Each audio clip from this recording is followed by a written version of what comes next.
कि गैर इरादतन हत्या जो थी, अकस्मात जिसको कहते हैं, इसमें हमने दो हिस्से किए।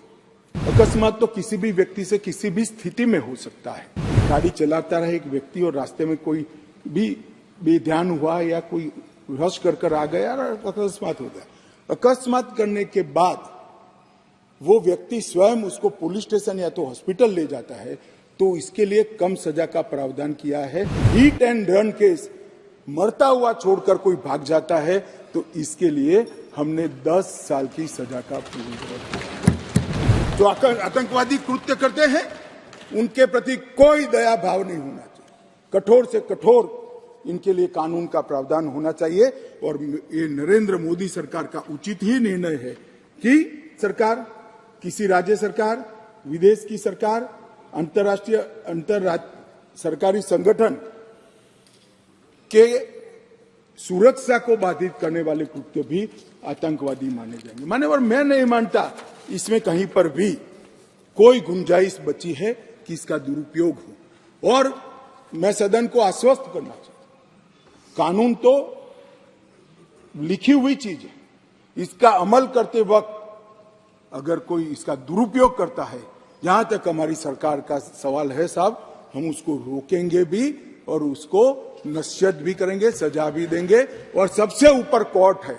अगर किसके ग्रीवेंसेस है तो ये आतंकवाद को रोकने का प्रोविजन भी कोर्ट के ऊपर तो नहीं है। धारा लगते ही कोर्ट इसकी मीमांसा करेगी, मगर इसके डर से आतंकवाद को ही न रोका जाए, मैं इस बात से सहमत नहीं हो सकता। मान्यवर, मैं सदन से अपील करना चाहता हूं कि इस धारा को जो मोदी सरकार लेकर आई है, आपका समर्थन चाहिए, आशीर्वाद चाहिए और जीरो टॉलरेंस का एक संदेश इस सदन से जाना चाहिए। मान्यवर, संगठित अपराध की भी पहली बार व्याख्या की गई है। कई राज्य और राज्यतर गैंगे संगठित अपराध करती हैं, इसके लिए कोई विशेष कानून नहीं था। इसके अंदर हमने साइबर अपराध को, आर्थिक अपराध को, भूमि हत्याना को, हथियारों की व्यापार को, डकैती को और मानव लोगों की तस्करी करने, व्यक्तियों की मानव तस्करी में, ये सभी को इसके अंदर रखा है। आर्थिक अपराध की भी हमने व्याख्या की है। करेंसी नोट, बैंक नोट, सरकारी स्टैंप का कुटकरण, हवाला व्यवहार और बड़े पैमाने पर वित्तीय कपट और आर्थिक व्यवस्था को तोड़ने के सभी प्रयास, इसको भी आर्थिक अपराध की व्याख्या की तरह पहली बार लाने का काम नरेंद्र मोदी जी कर रहे हैं। और इससे मुझे लगता है कि न्यायपालिका का काम काफी सरल हो जाएगा। मान्यवर, एक मैं स्पष्टीकरण करना चाहता हूं कि गैर इरादतन हत्या जो थी, अकस्मात जिसको कहते हैं, इसमें हमने दो हिस्से किए। अकस्मात तो किसी भी व्यक्ति से किसी भी स्थिति में हो सकता है। एक गाड़ी चलाता रहे एक व्यक्ति और रास्ते में कोई भी बेध्यान हुआ या कोई रश कर आ गया और अकस्मात हो गया। अकस्मात करने के बाद वो व्यक्ति स्वयं उसको पुलिस स्टेशन या तो हॉस्पिटल ले जाता है, तो इसके लिए कम सजा का प्रावधान किया है। और हिट एंड रन केस, मरता हुआ छोड़कर कोई भाग जाता है, तो इसके लिए हमने 10 साल की सजा का प्रावधान किया। और मैं मानता हूं कि इससे हिट एंड रन के केस में काफी कमी आएगी। पर ये करते करते जो डॉक्टरों की नेग्लिजेंसी से अगर किसी की मृत्यु आती है, तो वो भी गैर इरादतन